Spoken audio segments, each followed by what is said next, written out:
Good morning. Wow, that's going to be a tough act to follow, isn't it?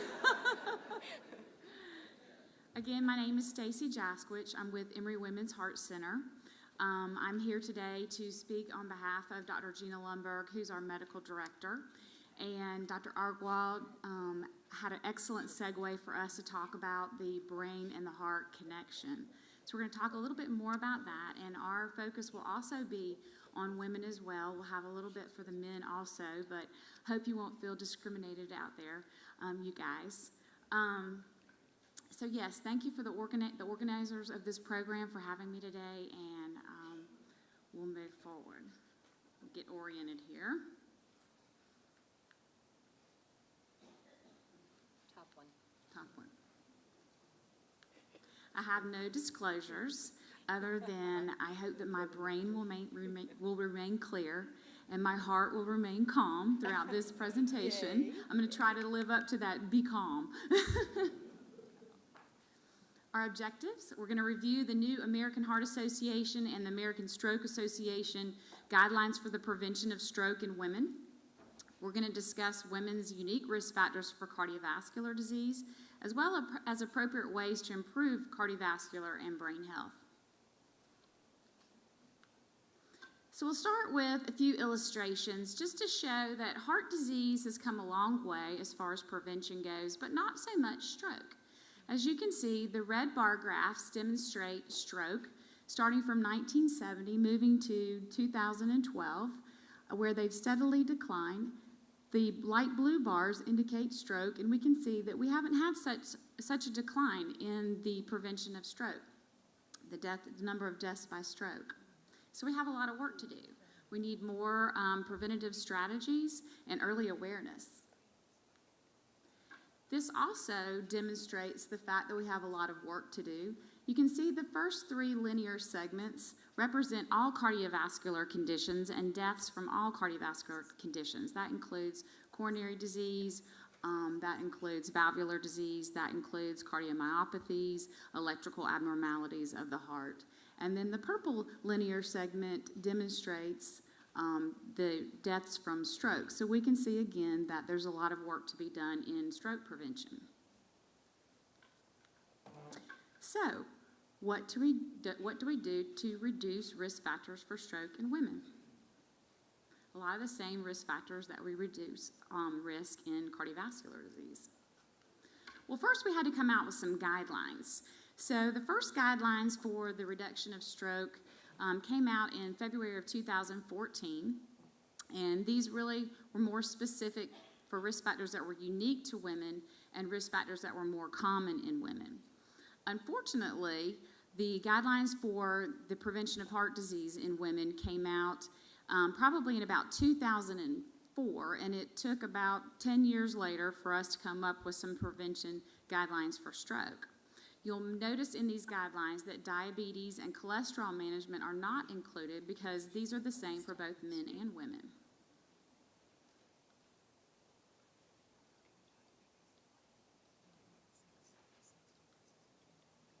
Technical difficulties.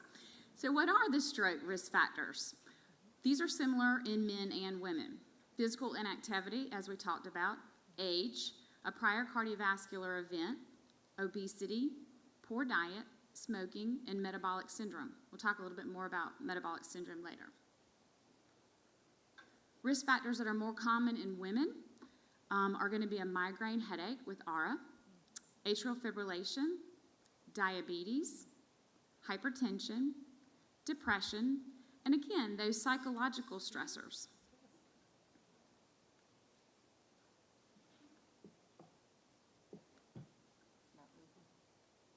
It's me. Stroke risk factors that are specific or sex-specific are going to be more of our pregnancy-related disorders. We like to say in the cardiovascular world that heart disease, that pregnancy is kind of like a stress test for heart disease. So some of the health problems that you might have during pregnancy are actually health problems that you might have later in life. Gestational diabetes, if you have gestational diabetes, you may have diabetes later in life. If you have pregnancy-induced hypertension, you may have hypertension later in life. Obviously, there's hormonal changes that occur within a woman's time span. We're either using synthetic hormones to prevent pregnancy or using hormones in the postmenopausal phase to help with our menopausal symptoms. And we know that use of hormones can actually cause some harm to us. And then we have a rapid decline throughout the menopausal stage.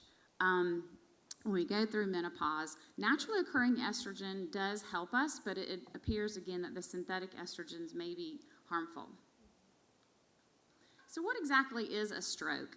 Well, there's two different types of stroke. There's a hemorrhagic stroke and an ischemic stroke. The hemorrhagic stroke is probably a little bit less common, and this is when blood vessels leak into the brain tissue, causing compression to those tissues and injury. And then we have an ischemic stroke where we actually have a blood clot that can alter blood flow to the brain and decrease the ability to transport those necessary nutrients.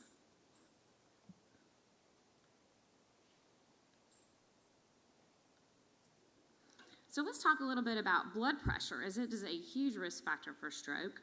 Matter of fact, the American Heart Association just recently came out with a statement last week in regards to high blood pressure. And I'm going to read this statement. Said that high blood pressure is a major risk factor for vascular cognitive impairment and is emerging as a potential risk factor for Alzheimer's disease.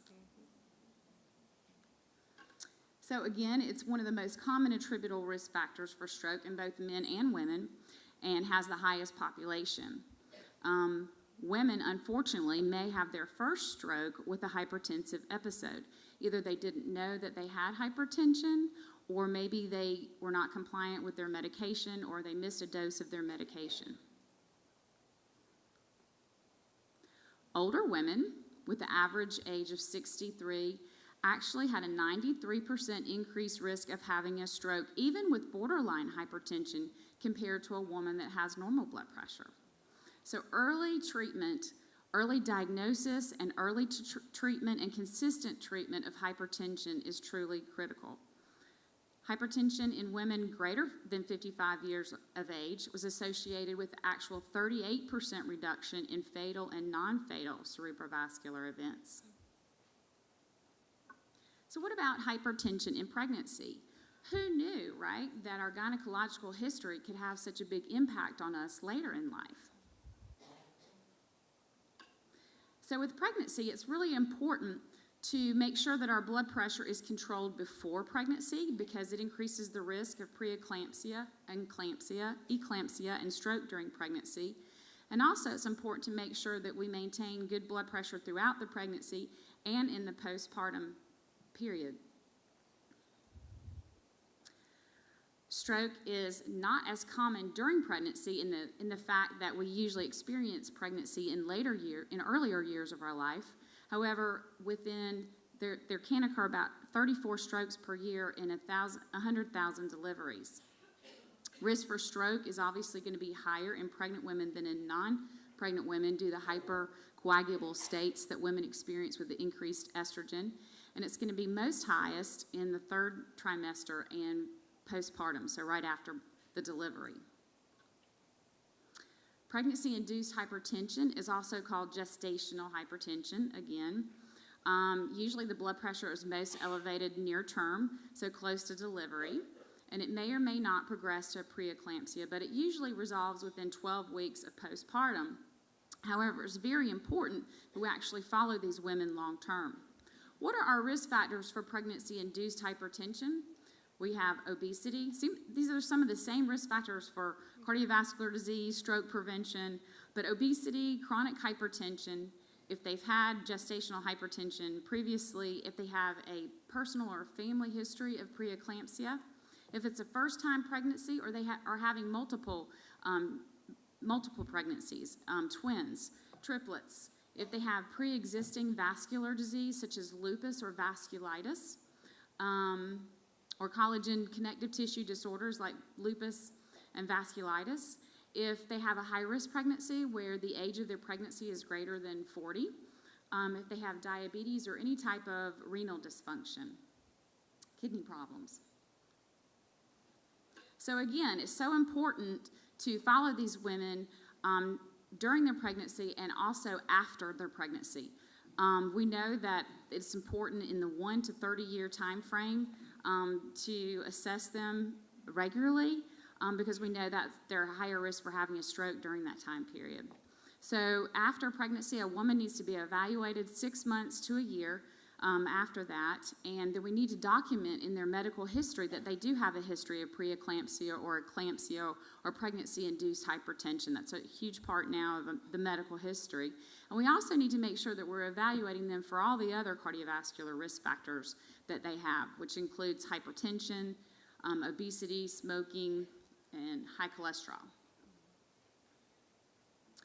So long-term risks that are associated with post-pregnancy may be renal disease, chronic hypertension, type 2 diabetes, cardiovascular disease, stroke, and increased white matter lesions. So when patients have hypertensive events, this can cause changes to their brain tissue called lacunar infarcts, and over time these can contribute to problems such as dementia. Women who are at higher risk of stroke on oral contraceptives are going to be our older women, people that use tobacco, people that have high blood pressure, diabetes, obesity, high cholesterol, or they're genetically predisposed to some type of clotting disorder. So these women should choose a non-hormonal type of contraception, such as a barrier method or IUD.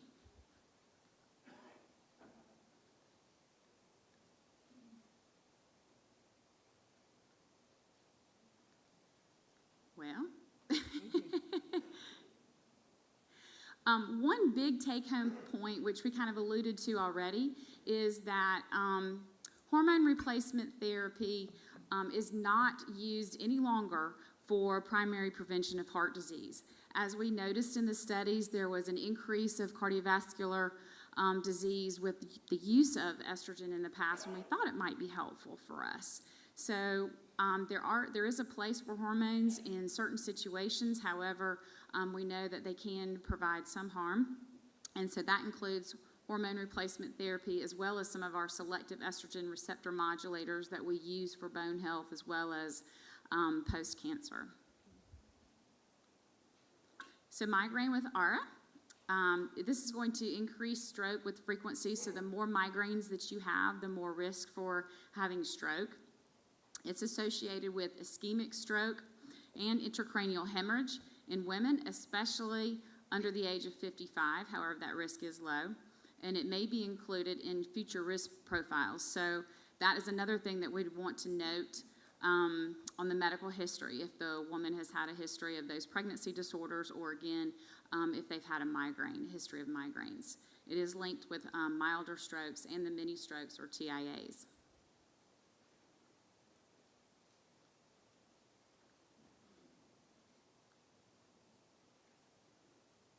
I promise I'm pushing it. Wave it around. The battery's dead. Oh, whoop, now I went too far. Okay. I think I went way too far. Nope. Okay. So let's talk a little bit about obesity, metabolic syndrome, and lifestyle recommendations. As was mentioned earlier, it's very important that we take into consideration lifestyle, because this can be a huge thing that we can do as far as prevention goes. By the year 2030, it's estimated that 86% of Americans will be overweight or obese. And as we know, the risk for stroke is going to increase. The higher the BMI, the higher the risk for stroke. Postmenopausal women typically have a larger abdominal obesity risk, and so the higher their waist circumference, again, the more risk for stroke as well. In obesity, the insulin resistance usually occurs as well, which again is another risk for diabetes and risk for stroke as well.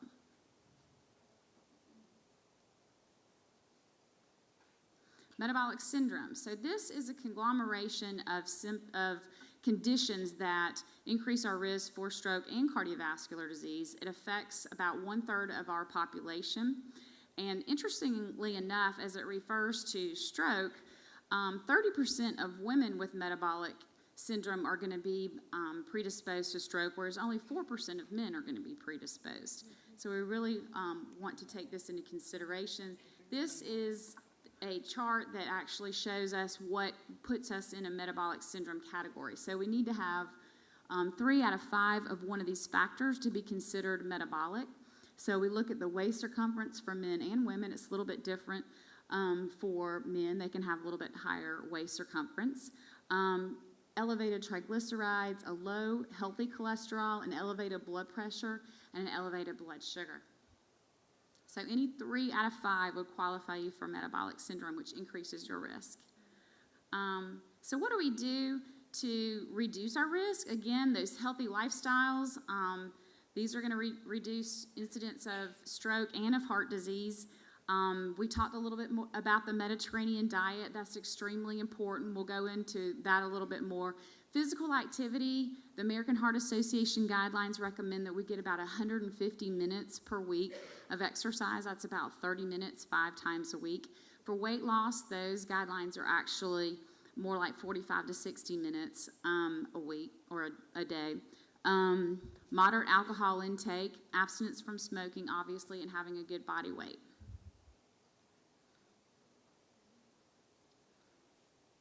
So we want to eat better. Like I said, we think a lot about cholesterol reduction when we think about prevention of heart disease. We're always worried about our blood pressure and our cholesterol, and those are 2 very important things to worry about. But I'd like to take just a few minutes to talk about nutrition. A big part of heart disease is inflammation as well, and I think the biggest thing that we can do to prevent having inflammation is our diet.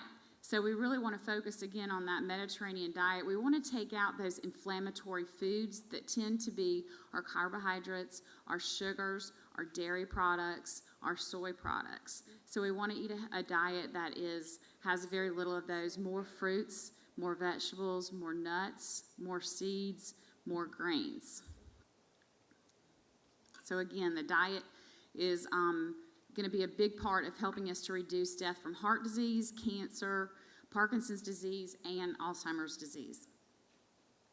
So this is a picture of the Mediterranean diet. So as you can see that the meats and sweets are at the very tippy top, so we want to try to avoid those as much as possible. The base of the pyramid is going to be our fruits, vegetables, and grains, our nuts and seeds, and our good healthy oils like our olive oil. Fish and seafood are on the next rung, and then we can get a little bit of our dairy products, but again, those tend to be a little bit more inflammatory. There is wine on there.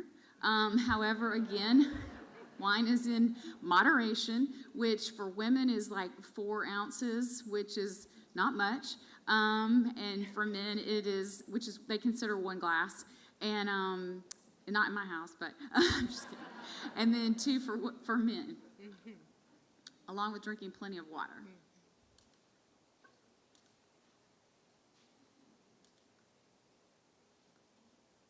So these are just some pictures of some healthy choices. Atrial fibrillation is going to be something that is really going to predispose women particularly to stroke. This is probably the most common arrhythmia that you hear about. And there are some things that we can do to prevent atrial fibrillation, but it does increase risk by 4 to 5 times. And this is also associated with a higher death and disability rate. So by the age of 80 years old, about 25% of persons may have a stroke related to atrial fibrillation. Interestingly enough, it's usually our elderly white women that have more atrial fibrillation than any other ethnic group.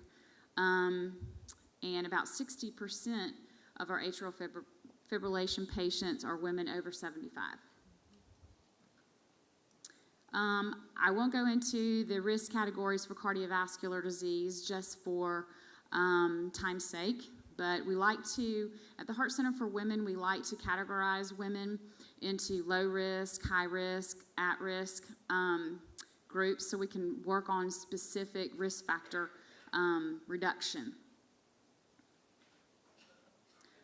Say a little bit more about aspirin.